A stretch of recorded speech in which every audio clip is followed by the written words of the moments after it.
Hello dear friends.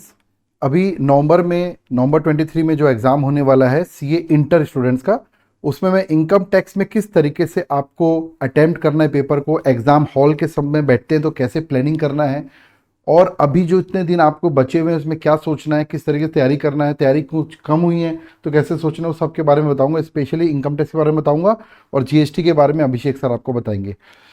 तो friends, अब यहाँ ध्यान से समझिए। इसको समझाने के लिए प्रैक्टिकल तरीका जो है मेरे पास वो है कि मैं आपको आपके सामने एक पेपर रख दूं। तो मैं इसके लिए क्या कर रहा हूं कि आपका जो अभी लेटेस्ट मॉक टेस्ट हुआ है ना इंस्टीट्यूट का, उसको एक रेफरेंस के तौर पे रख रहा हूं कि किस तरीके से हमारे माइंड में एक द्वंद्व चलते रहता है, किस तरीके से हम सोचते हैं। ये देखिए, तो मैं एक पेपर केवल एक रेफरेंस के लिए रूप में रख रहा हूं, मॉक टेस्ट। क्योंकि मॉक टेस्ट जो है ना, पूरे 3 घंटे का पेपर में इस तरीके से पेपर आपको दिखता है। अब यहां पर देखिए आप, तो सबसे पहले तो आपको 15 मिनट पढ़ने का समय मिलेगा।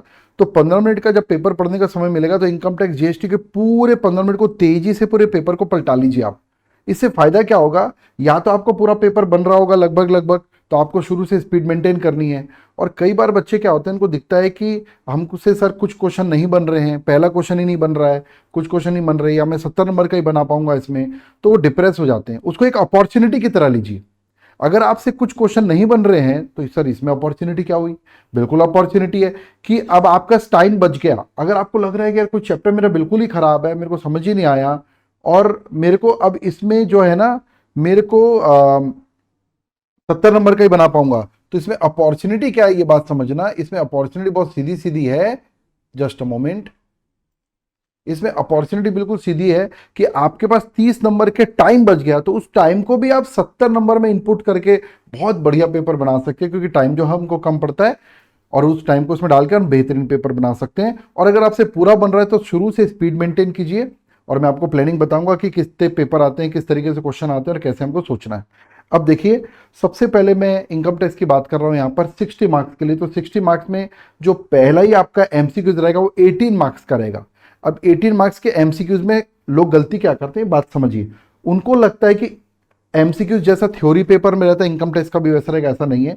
आपको सबसे पहले तो देखिए, जैसे इस मॉक टेस्ट में आपको फर्स्ट क्वेश्चन है division 1 mock test multiple choice का। इसमें देखिए एक पूरा का पूरा क्वेश्चन बना के दिया है, क्वेश्चन नंबर 1, और ये 10 मार्क्स का है दोस्तों क्वेश्चन। अब इसमें क्या है कि स्टूडेंट्स को लगता है एमसीक्यूज तो फटाफट टिक कर लेंगे, नहीं। इस क्वेश्चन को अगर आप ध्यान से पढ़ेंगे, मेरे इस वीडियो के साथ ना आप थोड़ा एक पेन पेपर रखना और इसको प्रैक्टिकली फील करना। मैं इसको आपको पॉइंट वाइज क्यों नहीं बता रहा हूं, ताकि आप फील कर पाए। अभी देखिए, जब आप इस क्वेश्चन पेपर को देखेंगे ना, तो आपको लगेगा कि हाँ भाई ये क्वेश्चन मैंने पढ़ लिया। उसके बाद यहां पर मेरे को देखिए 1 2 3 4 एंड 5 5 क्वेश्चन है, 2 2 नंबर के 10 नंबर मिल जाएंगे, तो मैं सीधा यहां पर आराम से बना लूंगा। नहीं, अगर आप ध्यान से क्वेश्चन को देखेंगे ना, तो देखिए सबसे पहले तो किसी भी एमसीक्यूज को प्रैक्टिकल क्वेश्चन बनाने का तरीका, एमसीक्यूज को पहले फटाफट रेफर कर लो आप, तो आपके माइंड में सेट हो जाएगा कि क्वेश्चन में हमको क्या क्या पिक करना है। बट इनकम टैक्स में मैंने ज्यादातर देखा है कि जब तक उस क्वेश्चन को आप सॉल्व नहीं करेंगे, ये एमसीक्यूज बनने वाला नहीं है। तो इसका मतलब ये निकला कि अगर वो क्वेश्चन को पढ़कर आपको लगता है कि मेरे से नहीं बनने वाला है, तो इसमें टाइम वेस्ट मत करो, आगे बढ़ जाओ। क्योंकि यू हैव टू सॉल्व।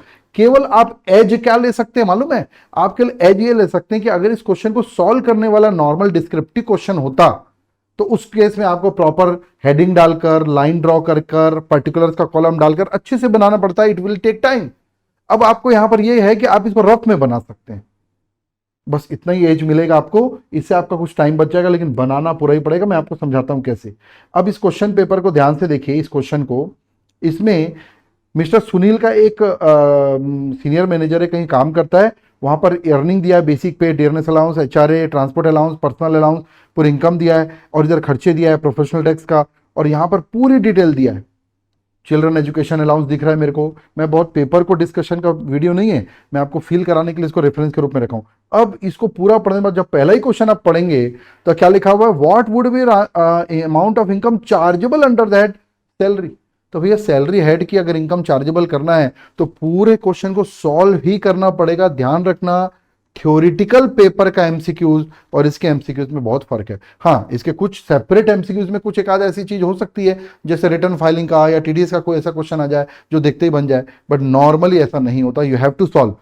तो इसका मतलब यहां से क्या कंक्लूजन निकाला। अब और आगे बढ़ते हैं। ये देखिए, उसके बाद क्या लिख रहा है, अगर ये 115 बीएससी ऑप्ट किया होता तो क्या होता।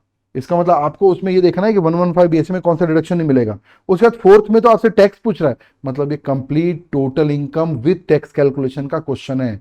तो फाइनल कंक्लूजन ये निकला कि अगर एक क्वेश्चन आपसे लग रहा है बन जाएगा तो बनाइए, एक्चुअली आपको इसको बनाना ही है, केवल प्रॉपर बनाने की नीड नहीं है, इस बात को समझना है। उसके बाद के जो एमसीक्यूज है 10 नंबर का ये हो गया। इसके बाद के जो एमसीक्यूज सेपरेट सेपरेट है, देखिए इस तरीके आएगा, 2 है, 3 है, 4 है। इसमें भी अगर आप ध्यान से देखेंगे ना तो इसमें काफी सारी चीजें सॉल्व करने वाली रहती है, यू हैव टू सॉल्व। तो यहां पर तो कोई बहुत बड़ी टेंशन नहीं है क्योंकि सेपरेट सेपरेट क्वेश्चन है 2-2 नंबर के। तो इस तरीके से आपको 18 मार्क्स के पूरे एमसीक्यू सॉल्व करने हैं। अब कई स्टूडेंट मेरे से पूछते हैं कि सर एमसीक्यूज की कहां से प्रैक्टिस करें। फ्रेंड्स, इनकम टैक्स में ये बहुत बढ़िया है कि आप अगर प्रैक्टिकल क्वेश्चंस अच्छे से बना रहे हैं, प्रैक्टिस किए, तो एमसीक्यूज की बहुत अलग से कोई प्रैक्टिस करने की, ये अलग क्वेश्चन ढूंढ ढूंढ के बनाने की नीड नहीं है। केवल जितने एमटीपी में है, आरटीपी में है, उसको बना लीजिए, उतना ही आपको एक फीलिंग के लिए जरूरी है। और जरूर से एक मॉक टेस्ट दीजिए। अब देखिए डिस्क्रिप्टिव पेपर का जो पैटर्न है आपको अच्छे से पता होना चाहिए कि डिस्क्रिप्टिव पेपर में अब कुल मिलाकर अगर मैं प्लान आपको बता दूं तो देखिए प्लान कैसा है इसका। 60 मार्क्स का आपका पेपर होगा। 60 मार्क्स में 18 मार्क्स तो आपके एमसीक्यूज में चलेगा, जिसमें से 10 नंबर के आपके केस बेस्ड हो गए और 8 नंबर प्लेन एमसीक्यूज होगा और फुल प्रैक्टिकल होता है।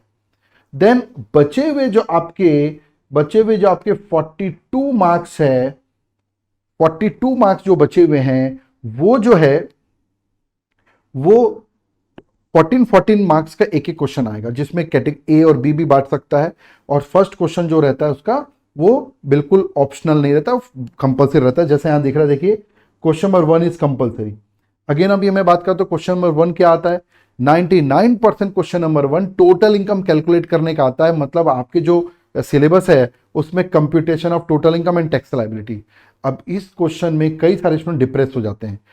तो पहले तो क्लियर कर लीजिए, ये जो क्वेश्चन है इस क्वेश्चन में स्टेप मार्किंग रहेगी। लेकिन अगर ये क्वेश्चन पढ़कर आपको लगता है कि ये मेरे से नहीं बन रहा है या इनकम टैक्स की किसी की बहुत अच्छी तैयारी नहीं है, तो मैं रिकमेंड करूंगा कि इस क्वेश्चन को स्किप करके आगे जाइए, जहां पर चैप्टर वाइज क्वेश्चन है। तो उसमें आपको क्या होगा, एक एक चैप्टर जिसमें आपकी कमांड क्वेश्चन बनते जाएगा।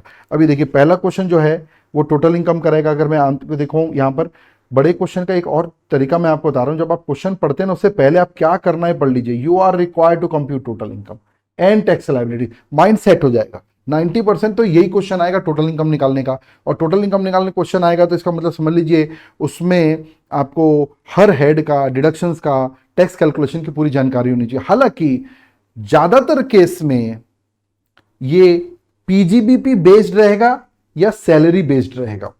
मतलब मुख्य इनकम, डिटेल इनकम उसकी या तो पीजीबीपी रहेगी या सैलरी रहेगी, और उसके बाद अदर इनकम के बारे में, कैपिटल गेन थोड़ा सा अदर सोर्सेज की इनकम, फिर थोड़ी डिडक्शंस, इसके बारे में रहेगा।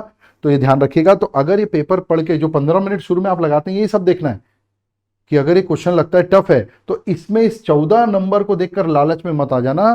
14 मार्क्स के लिए आप पूरा टाइम, कई बच्चे यहां पर इन्वेस्ट कर देते, तो आप क्वेश्चन नंबर 2 से शुरुआत कर सकते हैं। एक एक चैप्टर वाइज क्वेश्चन रहता है, उससे आपका कॉन्फिडेंस आएगा।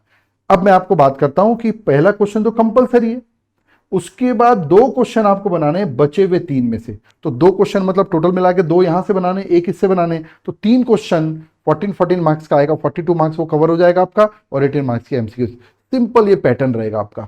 अब ये देखिए मैं आपको बताता हूं, क्वेश्चन नंबर 2 में अगर मैं जाता हूं तो क्वेश्चन नंबर 2 में 2 पार्ट दे दिया, ए पार्ट है, बी पार्ट है। ए पार्ट 8 मार्क्स का है और बी पार्ट कितने मार्क्स का, देखिए आप 6 मार्क्स का, तो 14 मार्क्स हो गया। अब ये है क्वेश्चन चैप्टर वाइज आते हैं। चैप्टर वाइज मतलब जैसे मैं यहां देखता हूं तो यहां पर मेरे को दिख रहा है साफ साफ टैक्स इंप्लीकेशन पूछ रहा है। किस चीज का पूछ रहा है, government of India is appointed mister Anand as ambassador in Japan, he receive, उसको सैलरी मिल रही है बाहर, सिटीजन ऑफ इंडिया, उसको अलाउंसेस भी मिल रहा है। और ये देखिए उसका स्टेटस नॉन रेसिडेंट है। तो रेसिडेंशियल स्टेटस में हमने पढ़ा है कि भी अगर कोई, अभी मैं प्रोविजन पे तो नहीं आना चाहिए मेरे को, फिर भी थोड़ा थोड़ा मैं बता रहा हूं ताकि आपको थोड़ा लाइव लगे। तो अब यहां पर हमने पढ़ा है, मेरे को समझ में आ रहा है कि भैया हाँ ये क्वेश्चन जो है, ये एनआर जो है अगर इंडिया के बाहर है और रेसिडेंट सिटीजन ऑफ इंडिया है, तो भी इंडिया के बाहर सर्विसेज रेंडर्ड करने पर भी उसकी इनकम जो इंडिया में एक्रूड मानी जाती है। लेकिन अगर उसको कोई अलाउंसेज मिल रहा है वो सेक्शन 10(7) में एग्जम्प्ट है। अब मेरे को क्लियरिटी है, ये देखिए ये नॉन रेसिडेंट, पूरा रेसिडेंशियल स्टेटस का क्वेश्चन है ये। तो अब आप जब 15 मिनट में ये जज कर रहे हो तो आपको दिखना चाहिए कि क्वेश्चन मेरे से मोटा मोटा बन रहा है कि नहीं बन रहा, पूरा तो नहीं कर सकते। बी पार्ट को देखेंगे तो मेरे को साफ दिख रहा है टीडीएस का है। अब टीडीएस के लिए कई लोग बच्चे बोलते हैं कि सर टीडीएस का प्रोविजन याद नहीं होता, मत कीजिए ना याद, आप टीडीएस की समरी बना लीजिए और टीडीएस के जितने क्वेश्चन मैंने बुक में दिए हैं या फिर जो स्टडी मटेरियल से पढ़ रहा है उस क्वेश्चन को पहले सॉल्व करो। क्वेश्चन को सॉल्व करने के दौरान आपका जो जो प्रोविजन रिकॉल करना है ना, वो प्रोविजन में जा जाकर उसको वापस आओ, इससे आपको कॉन्फिडेंस आ जाएगा। पॉइंट समझ में आ रहा है? इस तरीके से आपको काम करना है। अब ये देखिए, पहला क्वेश्चन स्टेटस का हो गया, टीडीएस का हो गया। तो अगर अब अगेन अब मेरे को एग्जाम हॉल में बैठा हूं, मैं देख रहा हूं यार कि मान लो ये 2 चैप्टर है, वैसे तो इजी है फिलहाल इस क्वेश्चन में, ये दो क्वेश्चन जो है ना, ये दोनों ए और बी मिलाकर मेरे को टफ लग रहे हैं।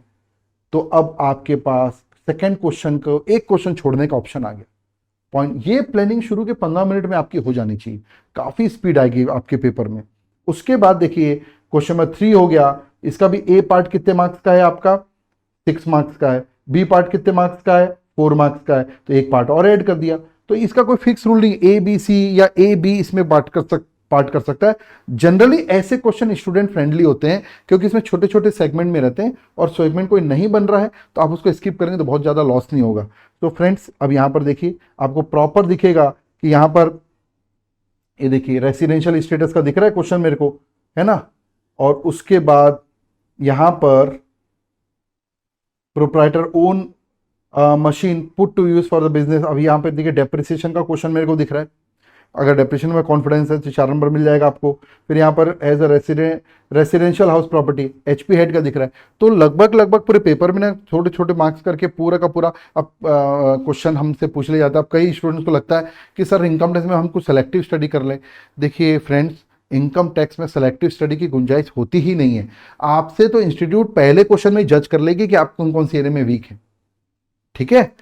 तो ये देखिए, अब उसके बाद मैं क्वेश्चन नंबर 4 में आता हूं तो मेरे को यहां दिख रहा है कि यहां पर मेरे को सैलरी इनकम, ये सेट ऑफ कैरी फॉरवर्ड का फर्निश द फॉलोइंग इन्फॉर्मेशन, अब कंप्यूट द टोटल इनकम। अब ये टोटल इनकम मतलब वैसा क्वेश्चन नहीं मिलेगा, यहां पर आपको अलग अलग पॉइंट दिए हुए, कैश गिफ्ट है। अब देखिए इसमें कैश गिफ्ट मतलब इधर अदर सोर्सेज की डिटेल दे दिया है। अब ये जो बी पार्ट है ये सेट ऑफ कैरी फॉरवर्ड का दिख रहा है। सेट ऑफ कैरी फॉरवर्ड का एक क्वेश्चन जनरली मैंने देखा मिल जाता है हमको। तो फ्रेंड्स इस तरीके से आपको 3 में से 2 क्वेश्चन बनाने हैं। अब मैं आपसे कुछ और पॉइंट पे बात कर लेता हूं कि अभी आपको इनकम टैक्स में तो विशेष करके सेलेक्टिव स्टडी कोशिश मत कीजिए। फिर भी अगर कोई एरिया बहुत वीक लग रहा है आपका तो एटलीस्ट, क्योंकि पूरा प्रैक्टिकल बेस्ड क्वेश्चन आता है, तो एटलीस्ट उसके जो स्टडी मटेरियल के क्वेश्चंस तो हैं, या मेरे जो स्टूडेंट्स हैं वो जो मैंने जो बुक दी है उतने क्वेश्चंस बना लीजिए, it will be more than enough. Theory, अच्छा अब इसमें अभी जो पढ़ते हैं स्टूडेंट बोलते हैं कि सर हम पहले पूरा प्रोविजन पढ़ लें क्या, तो देखो आप ना टाइम वेस्ट अभी मत करो। अभी आपने कहा समरी बनाई है या हमारी समरी से पढ़ रहे हो, जो भी आपका कैसे फटाफट प्रोविजन को जो है ना बहुत अच्छे से डीप में मत जाओ और क्वेश्चन शुरू कर दो। क्वेश्चन के दौरान भी हमारे को रिकॉल होता है। और दूसरा, कई बच्चों को लगता है सर प्रोविजन हम भूल जा रहे हैं। फ्रेंड्स देखो, ये तो समस्या चलती रहेगी। एग्जाम अल्टीमेटली मॉक टेस्ट देने से आपको फीलिंग आएंगी इतने सारे। अगर आज हमारे क्लासेस में आपने अगर टेस्ट दिया होगा, वीकली टेस्ट दिया होगा, तो कॉन्फिडेंस आपका आ जाएगा, उसकी चिंता मत करना। हर बार यही क्वेश्चन आता है सर याद नहीं हो रहा है, तो याद हो जाएगा। एग्जाम में ईजी क्वेश्चन से शुरू करना। इजी क्वेश्चन से जब आप बनाना शुरू करोगे ना, तो इजी क्वेश्चन से बनाने से हमारा अंदर से मॉरल बूस्ट होता है और हम बनाने की तरफ बढ़ते हैं। कई स्टूडेंट इसलिए ऐसा क्वेश्चन शुरू कर देते हैं, जैसे अब किसी को फर्स्ट क्वेश्चन टफ लग रहा है और फर्स्ट क्वेश्चन को उठा लिया उन्होंने और वहां से उन्होंने पूरा मॉरल डाउन कर लिया, तो आगे बनता हुआ क्वेश्चन भी नहीं बनेगा। इसका विशेष ध्यान रखना है। एक क्वेश्चन जरूर आता है कि सर इनकम टैक्स पहले बनाना है कि जीएसटी पहले बनाना है। ये आपकी पर्सनल चॉइस है। अगर आपका इनकम टैक्स में कमांड अच्छा है तो गो फॉर इनकम टैक्स। फिर इनकम टैक्स से ही जाना चाहिए, उसका कारण मैं आपको बताता हूं। क्योंकि इनकम टैक्स में काफ़ी सारी टेक्निकल चीज़ें आपको मिलती है, ज़्यादा टेक्निकल चीज़ें मिलती है कंपेयर टू जीएसटी। तो उससे क्या होता है कि जो शुरू के 1 और 1.5 आवर्स रहते, 2 घंटे रहते हैं ना, उसमें हमारे पास जो गैप रहता है तो हमारा माइंड जो है ना बहुत शांति से बना पाता है। और अगर लास्ट के आधे घंटे में अगर आपको टेक्निकल चीज़ बनाने की कोशिश करेंगे ना, तो आपको दिक्कत होगी। लेकिन अगर कुछ स्टूडेंट्स का जो इनकम टैक्स का पार्ट वीक है, उन्होंने उतना ध्यान नहीं दे पाया जिस भी कारण से, तो जीएसटी में पहले जा सकते हैं। अल्टीमेटली ध्यान रखिएगा, पेपर शुरू वैसा होना चाहिए जहां पर आपको कॉन्फिडेंस रहे।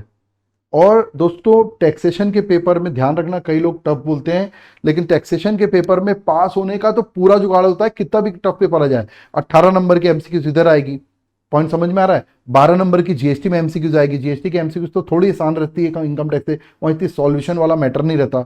और उसके बाद फिर चैप्टर वाइज क्वेश्चंस आते हैं, उसके बाद फिर टोटल इनकम के क्वेश्चन में स्टेप मार्किंग रहती है। तो कुल मिलाकर पास होने का जुगाड़ रहता है, अगर आप कॉन्फिडेंस लूज ना करें तो होता है सब बच्चों का कोई ना कोई पेपर टफ लगता है उनको, या उनकी तैयारी उतनी अच्छी नहीं हो पाती। तो हर पेपर में आप अपना कॉन्फिडेंस बनाए रखें, कोई समस्या नहीं होगी। और अगर आपको लगता है कि कोई ऐसा मैटर है जिसमें आप लोगों को गाइड की जरूरत है, तो आप कमेंट में डालिए, हम कोशिश करेंगे इसको दूर करने की। तो फ्रेंड्स, आज के एग्जाम टिप्स में इतना ही। और ज़रूर ये वीडियो आपको पसंद आया होगा तो अपने फ्रेंड को शेयर कीजिए, प्लानिंग कीजिए। और हाँ, अभी आप अपने शेड्यूल पर चलिए, अभी आपको टाइम वेस्ट नहीं करना है और कॉन्फिडेंस बनाए रखना है, क्योंकि दोस्तों जितनी तैयारी आपने की है ना अभी तक, वो तैयारी ही अब काम आएगी। और बिल्कुल भी अभी एग्जाम तक आपको कोई माइंड में प्लानिंग नहीं करना है कि यार इस बार नहीं हो पाएगा तो अगले बार करेंगे। अभी आपकी लड़ाई केवल इस एग्जाम के लिए है। इस एग्जाम को पूरी दमदारी के साथ दे दो, फिर आप बात करेंगे कि आगे क्या करना है। वो एग्जाम, आखिरी एग्जाम देने के बाद प्लान करना। और जैसा कि हम लोग पहले भी कई बार बताते गए हैं, किसी भी पेपर को देख के आइए और बाद में बाहर आके लास्ट पेपर कंप्लीट हुए बिना डिस्कशन मत कीजिए, इससे बहुत ज़्यादा लॉस होता है। और फ्रेंड्स, मैं अंत में आपको बताना चाहूँगा कि जो बच्चे हमारे से पढ़े हो तो जानते ही हैं, जो और भी यूट्यूब में जो हमारे सब्सक्राइबर हैं, जो बच्चे हैं पूरे इंडिया में, इवन इंडिया के बाहर भी सब्सक्राइबर हैं, तो मैं आपको बता दूं कि हम लोग एक्सेल एजुकेशन इंस्टीट्यूट में ऑनलाइन ऑफलाइन रिकॉर्डेड मोड में क्लासेस प्रोवाइड कर रहे हैं। और बेस्ट क्वालिटी, मतलब best quality in the sense कि हर सब्जेक्ट के हमारे पास सेपरेट अलग अलग टीचर्स हैं। और यहाँ पर जो टीचर्स हैं वो सब 20 साल 25 साल 30 साल से हम लोग पढ़ा रहे हैं और डेडिकेटली इसी काम में लगे हुए हैं, और बहुत ही ज़्यादा पर्टिकुलर है हम अपने काम में। तो आप यूट्यूब चैनल में भी जाकर आप सब्जेक्ट वाइज भी काफ़ी सारे रिवीजन वगैरह हम इसमें डालते रहते हैं, उसको ज़रूर देखिए। और किसी भी क्लासेस की हमारे से ज़रूरत है तो बेझिझक कांटेक्ट कीजिए और इस वीडियो को शेयर कीजिए। अगर आपको ये वीडियो को फ्रूटफुल लगा होगा तो इसको लाइक कीजिए और अपने दोस्तों को जरूर शेयर कीजिए। इसको शेयर करने से फ़ायदा ये होता है कि आप फिर अपने फ्रेंड्स के साथ डिस्कशन करके आप कुछ ना कुछ कंक्लूजन निकाल सकते हैं। और अंत में आपको ये बात बोलूँगा कि दोस्तों, ध्यान रखिए कि आप लोग इस एग्ज़ाम में अकेले नहीं हैं।